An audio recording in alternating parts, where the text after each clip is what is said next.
Welcome to my channel. और अपने आज के वीडियो में हम बात करेंगे सुपर कंपनसेशन के बारे में। अपने पिछले वीडियो में हमने डिस्कस किया था प्रिंसिपल ऑफ स्पोर्ट्स ट्रेनिंग। आज के वीडियो में हम डिस्कस करेंगे सुपर कंपनसेशन। सुपर कंपनसेशन एक टर्म है जो कि स्पोर्ट्स ट्रेनिंग में यूज किया जाता है। तो सबसे पहले हम ये देखेंगे कि सुपर कंपनसेशन का मतलब क्या होता है, what is the meaning of super compensation.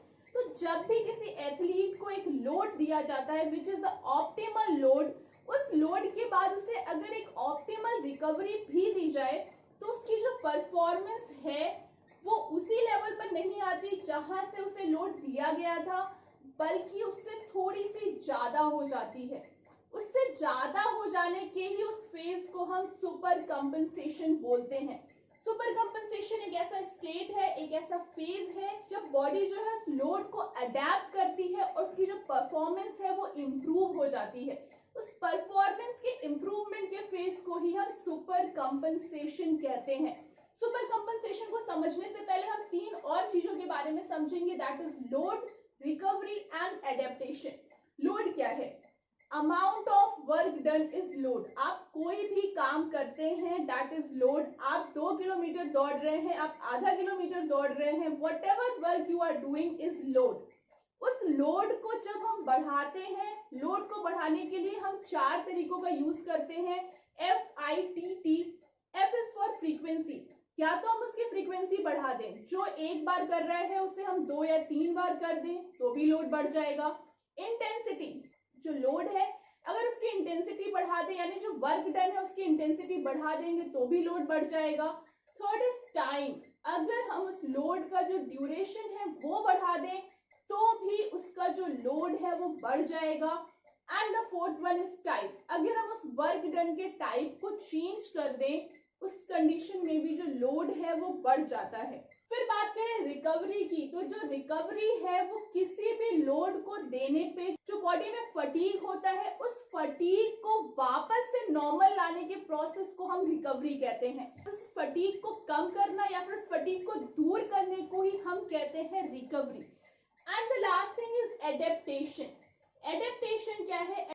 किसी भी एथलीट की जो एबिलिटी है कि उसको जो लोड दिया उसके साथ एडजस्टमेंट एस्टैब्लिश करने की एबिलिटी को हम एडेप्टेशन कहते हैं। अगर हम बॉडी में एडेप्टेशन के प्रोसेस जो है वो किस तरह होता है इसकी बात करें तो सबसे पहले जो उसका होम्योस्टेटिस कंडीशन है, होम्योस्टेटिस कंडीशन का मतलब उसकी बॉडी का जो फिजियोलॉजिकल एंड साइकोलॉजिकल चीज है वो बैलेंस में है। उस कंडीशन पे उसे लोड दिया गया, जो लोड है वो फिजियोलॉजिकल भी होता है और साइकोलॉजिकल भी होता है। तो ये लोड जो है वो उस एथलीट की होम्योस्टेटिस कंडीशन पे देंगे तो उसकी होम्योस्टेटिस कंडीशन जो है उसमें डिस्टरबेंस होगा।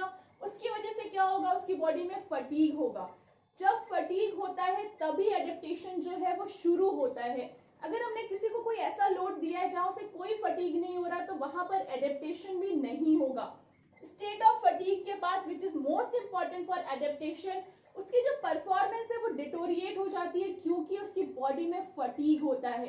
उसकी परफॉर्मेंस डिटोरिएट हो जाने के बाद और बॉडी में फटीग होने के बाद ही नीड्स रिकवरी, और अगर उसे प्रॉपर रिकवरी दी जाएगी then there comes the phase of super compensation which leads to adaptation. तो ये पूरा साइकिल है जिस तरह बॉडी में लोड देने से उसकी बॉडी में जो एडेप्टेशन है वो होता है। फिर हम बात करें सुपर कंपनसेशन में कौन कौन से फेज होते हैं इस ग्राफ के बारे में। जब भी आपने सुपर कंपनसेशन के बारे में पढ़ा होगा तो आपने इस ग्राफ को जरूर देखा होगा। ये जो ग्राफ है ये याकोब-लेव ने बनाया है और इस ग्राफ में होते हैं 4 फेज। तो जब भी किसी को होम्योस्टेटिस कंडीशन पे लोड दिया जाता है, होम्योस्टेटिस मतलब ऐसी कंडीशन जब उसकी फिजियोलॉजिकल साइकोलॉजिकल स्टेट जो है वो बैलेंस में होता है, उस समय अगर उसको लोड दिया जाता है तो सबसे पहला फेज है दैट इज फटीग। जब भी लोड दिया जाएगा तो उसको फटीग होगा और जब उस फटीग को वापस से उस होम्योस्टेटिस कंडीशन में जाना है तो वहां पर होती है रिकवरी। रिकवरी को हम बोलते हैं कंपनसेशन। जो रिकवरी है वो बहुत इंपॉर्टेंट है, अगर उसे रिकवरी प्रॉपर नहीं मिलेगी तो सुपर कंपनसेशन का फेज नहीं आएगा। तो सबसे पहले हमने उसको लोड दिया उसकी होम्योस्टेटिस कंडीशन पे, लोड के बाद फटीग हुआ। सेकेंड फेज इज रिकवरी या कंपनसेशन। कंपनसेशन का मतलब है वापस से नॉर्मल होना, लेकिन यहाँ पे क्या होता है कि जब एथलीट जो है वो नॉर्मल पोजीशन पे जा रहा है, जब रिकवरी हो रही है, तो वो सिर्फ वहीं तक नहीं जाता जहां से वो शुरू किया था या फिर जो उसकी बेस लाइन थी या होम्योस्टेटिस था, वो थोड़ा सा और ऊपर जाता है। और इस और ऊपर जाने वाले फेज को ही हम कहते हैं सुपर कंपनसेशन। जो सुपर कंपनसेशन है, इट इज अ फेज, और ये फेज तब आता है जब ऑप्टिमल लोड और ऑप्टिमल रिकवरी दी जाए किसी एथलीट को। सुपर कंपनसेशन का फेज की बात करें तो इसका अगर टाइम ड्यूरेशन जो है वो होता है 48 आवर्स से 72 आवर्स, यानी जब भी किसी एथलीट को लोड दिया गया है तो 1 दिन से 3 दिन के बीच में ये सुपर कंपनसेशन का फेज यूजुअली रहता है। अगर इसके बाद इसे फर्दर लोड नहीं दिया गया तो वापस से जो उसका ग्राफ है वो नीचे आने लगता है, और इस चौथे फेज को कहते हैं इनवोल्यूशन। क्योंकि कोई भी सुपर कंपनसेशन ऐसा नहीं होता कि आपने एक बार लोड दिया, सुपर कंपनसेशन के फेज पे गया तो वो वहीं पे कांस्टेंट रहेगा।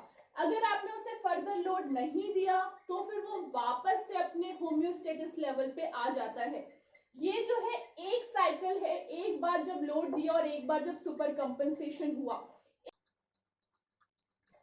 इस तरह जो ट्रेनिंग प्रोग्राम है उसमें बहुत सारी साइकिल्स होती हैं। जो भी एथलीट है उसे लोड दिया जाता है, फटीग होता है, फिर सुपर कंपनसेशन होता है, और अब उसका जो होम्योस्टेटिस लेवल है वो यहाँ पर पहुंच गया है। फिर से उसको लोड दिया जाएगा, तो अब जो है लोड देने पर उसका फटीग लेवल उतना नहीं होता है जितना पहले था, तो उसका फटीग लेवल पहले से कम है, फिर सुपर कंपनसेशन होगा और फिर थोड़ा सा और ज्यादा उसकी परफॉर्मेंस लेवल हो जाएगी, यानी जो उसकी बेस लाइन है वो और ऊपर पहुंच जाएगी।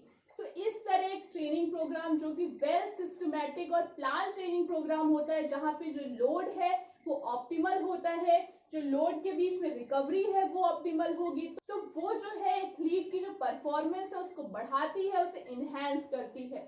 So this is super compensation. Super compensation के हैं ये 4 फेज। फिर बात करें बेनिफिट्स ऑफ सुपर कंपनसेशन की, या फिर जो सुपर कंपनसेशन है वो होता क्यों है। सुपर कंपनसेशन होने के बाद जो बॉडी है वो स्ट्रेस को ज्यादा अच्छे से मैनेज कर पाती है, ज्यादा अच्छे से उसके साथ कोप अप कर पाती है।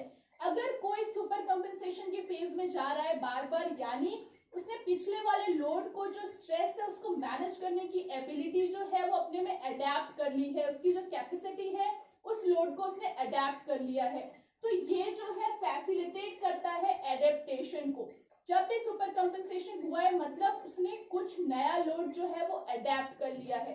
अब एडेप्टेशन में कौन कौन से फंक्शंस होते हैं, बॉडी में जो एडेप्टेशन है वो किस तरह से होता है, तो हमारी बॉडी में एडेप्टेशन का मतलब है जो न्यूरोमस्कुलर एफिशिएंसी है वो बढ़ जाती है, बॉडी का जो नर्वस सिस्टम और जो मस्कुलर स्केलेटल सिस्टम है उसके बीच का जो कोऑर्डिनेशन है वो इम्प्रूव हो जाता है। तो यहाँ पर ये सारी चीजें इम्प्रूव हो जाने से उसका जो एडेप्टेशन है वो होता है और परफॉर्मेंस जो है वो इनहेंस हो जाती है। उसके साथ में ही अगर हम मसल की बात करें तो वहां पर जो ग्लाइकोजन है, जो कि मसल में स्टोर्ड ग्लाइकोजन है, वो बढ़ जाता है, जिससे उसकी परफॉर्मेंस बढ़ जाती है। उसमें एटीपी पीसी जो होता है मसल में वो भी बढ़ जाता है। अगर हम कार्डियोवास्कुलर या कार्डियो रेस्पिरेटरी की बात करें तो उसका स्ट्रोक वॉल्यूम बढ़ जाता है, उसका कार्डियक आउटपुट बढ़ जाता है, उसका रेस्टिंग हार्ट रेट कम हो जाता है। ये सब हमने फिजियोलॉजी में पढ़ा था कि जो भी इफेक्ट्स ऑफ ट्रेनिंग है वो तभी होते हैं जब उसकी बॉडी उस ट्रेनिंग को अडेप्ट कर लेती है। फिर बात करें क्या हर तरह के लोड में सुपर कंपनसेशन होता है। हर तरह के लोड में सुपर कंपनसेशन जो है वो नहीं होगा, या फिर डिजायर्ड सुपर कंपनसेशन नहीं होगा। जितनी परफॉर्मेंस हमें चाहिए या फिर जितनी परफॉर्मेंस हम उम्मीद करते हैं कि एनहांस होगी वो नहीं होती है। ऐसा कब होता है, अगर उसे जो लोड दिया जाए वो लोड कम दिया जाए, यानी फटीग कम हो। अगर लोड कम है यानी फटीग भी कम होगा, और जो सुपर कंपनसेशन है वो या तो बहुत कम होगा, या फिर अगर सुपर कंपनसेशन होगा तो वो कम होगा, उतना नहीं होगा। और ये सुपर कंपनसेशन जो है वो कम टाइम के लिए होगा, ज्यादा टाइम के लिए नहीं होगा। अगर जो लोड है वो ऑप्टिमल से कम है, हमने जो उसका लोड है वो एक्सेस कर दिया, तो अगर हम लोड एक्सेस करेंगे तो फटीग जो है वो ज्यादा होगा, और उसको रिकवर करने में टाइम भी ज्यादा लगेगा और वहां सुपर कंपनसेशन होने के चांसेस ऑलमोस्ट ना के बराबर होते हैं, क्योंकि एक्सेसिव लोड को बॉडी जो है उसे अडेप्ट करने में टाइम लगता है, उसे रिकवर करने में टाइम लगता है। जब वो बॉडी रिकवर होती है तो वो अपने होम्योस्टेटिस लेवल तक ही पहुंचती है। जो एक्सेसिव लोड है, अगर एक्सेसिव फटीग जो है वो बॉडी के लिए कहीं से भी डिजायर्ड नहीं होता। जो भी लोड है that should always be optimal.